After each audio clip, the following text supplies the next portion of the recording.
I have a cool piece of American nostalgia here, American history. It's an authentic American $2 bill.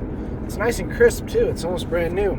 So, leads me to believe that $2 bills are still being printed, and obviously are still widely accepted well, they should be accepted at any location. But my question is, like, you hear all the time, like, they don't make $2 bills anymore. Like, that's what I heard growing up. Like, they don't make $2 bills anymore. So we always thought it was, like, really cool to have a $2 bill. And Dad's got a couple stashed away, you know, the older model ones.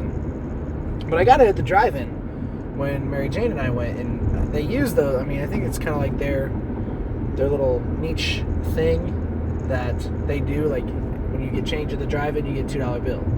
Like, if your change amounts to more than $2.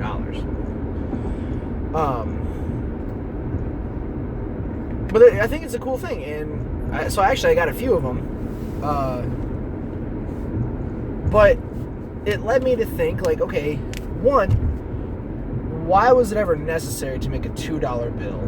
Like, just use two $1 bills. And secondly, there are, like, other ones that make more sense to have. Like, I could go for a $25 bill. Why can't we make that a thing? Like, we have a 50, half of 50 is 25. But you can't do half of 25. You can't make a $12.50 bill. But then you have the $10 bill, so double of that is 20, so why have a 20 and a 25? You know? Or the $1,000 bill. Was that ever even really a thing? I never really looked into it. Like, was the $1,000 bill actually real? Could have been.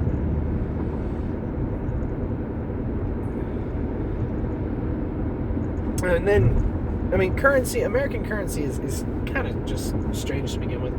Like, you have the penny that's worth 1 cent. Then you jump all the way up to the nickel. Like, there's no 2-cent coin. Why is there a $2 bill if there's no 2-cent coin? They should match, like, you know, denomination for denomination. You have a penny and you have a dollar. You have a $2 coin, you have a $2 bill. You have a $5 coin, or a $5 coin. 2-cent coin, $2 bill, 5-cent coin, $5 bill, 10-cent coin, $10 bill, you know, and so on and so on. But no, once you get past the 10 cent, you get to the 25-cent coin. But there's no $25 bill. So what's the deal? Why was it decided, you know, which ones should exist and which ones shouldn't? And then you have American presidents who are on all these coins and bills, except the most high-valued bill, the $100 bill, that's got Benjamin Franklin on it, who was never a president. So why, who and when and how and why was it decided that these things would be done the way they are? First of all, don't get me started on the dime. Well, you just did, because now I'm going to talk about it. The dime is a pointless coin, in my opinion. I don't like dimes. I don't think they're necessary. I don't really hang on to them or use them. In my opinion, if you've got a dime, one, they're super duper small. Alright, I'm not going to make my exit here. Come on, guys. Get it together.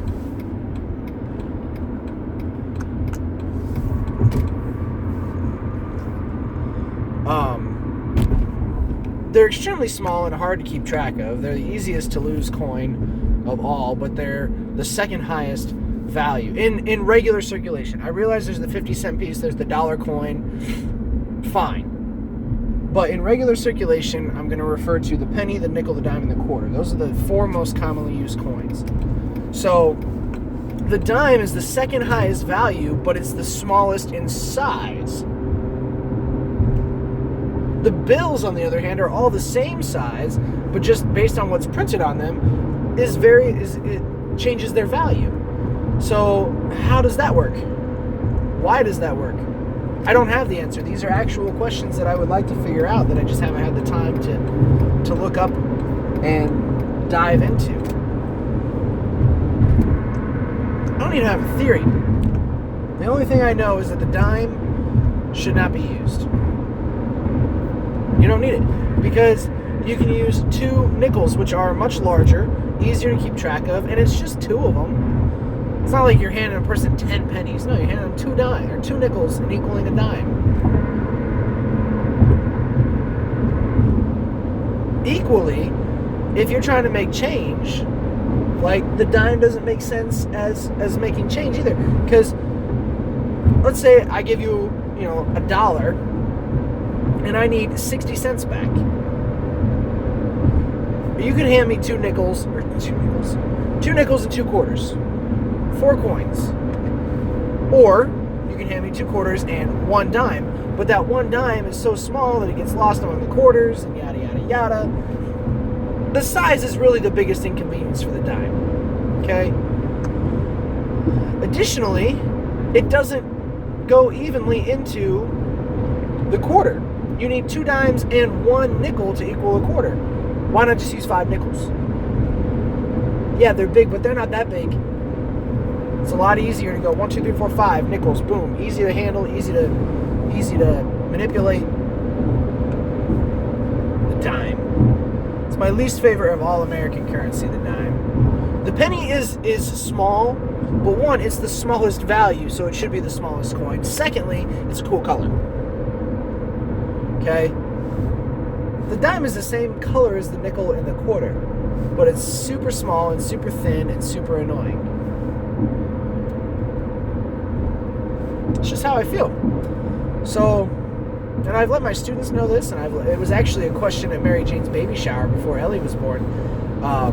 One of the little quiz, like the husband versus the wife quiz, or the mom versus the dad quiz. The guests had to see if they could identify to whom a statement belonged. Wow, a lot of the trees are changing color right now. Looks really cool. So one of them was that one of us thinks the dime is pointless as a form of currency, and obviously most of the party guests guessed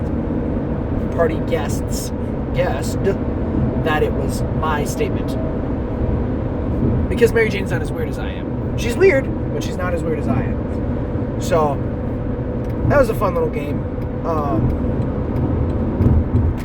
But yeah, American currency just as a whole doesn't make any sense. Like, why did we ever get away from just the trading and bartering mindset? Like, I'll give you 2 beaver pelts for a pound of your cow meat. And that was a perfectly legitimate trade. I don't know specifically if that one was a perfectly legitimate trade, but things along the same line. We traded goods for goods or services for services. But when you start trading goods for services, that's when people start to get greedy. Like, oh, he'll change your wagon wheel for 1 squirrel tail, but I'll do it. Or he'll change your wagon wheel for 5 squirrel tails, but I'll do it for 1 coyote tooth. Like, I don't know. That's when you start to, what's valued at more? So then we develop currency to, standardize value, monetary value on things. But then that's when you introduce the idea of greed. Like, oh, my piece of paper has a higher number on it than yours, or my coin is larger than yours, unless it's a dime. So therefore, it's worth more, and I have a higher status now because of that. And that's just where corporate greed came in. So it's annoying. I don't like it. I don't think it's necessary. Currency makes no sense. I'll see you tomorrow.